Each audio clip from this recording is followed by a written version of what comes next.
Telugu Desam party MLC ఎలక్షన్ల కోసం అని చెప్పేసి ఏదో స్కెచ్ చేసిందో 10 మంది తెలంగాణ రాష్ట్ర సమితి ఎమ్మెల్యేలను కొనడానికి ప్లాన్ చేసింది అన్న విషయం సమాచారం వచ్చాక వేగ్గా తీసుకెళ్ళిపోయి ఎవరిని అరెస్ట్ చేయలేదు నాడు కేసీఆర్.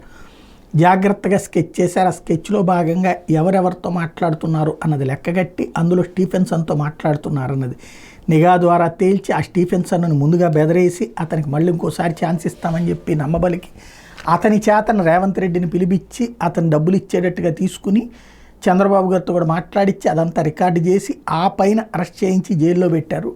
విత్ క్యాష్ డైరెక్ట్గా పట్టుకున్నటువంటి సందర్భం. అయితే ఆ ఇంపాక్ట్ రేవంత్ రెడ్డి ఇవాళ సీఎం కావడానికి పనికొచ్చింది.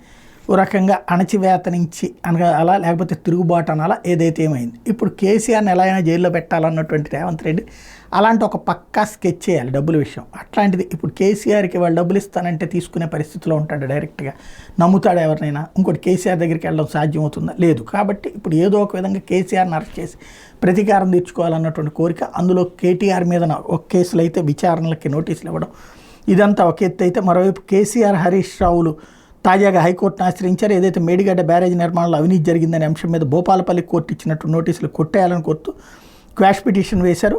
మేడిగడ్డ బ్యారేజ్ నిర్మాణంలో అవినీతి జరిగిందనే అంశం మీదన ఈ కేసు నమోదైంది.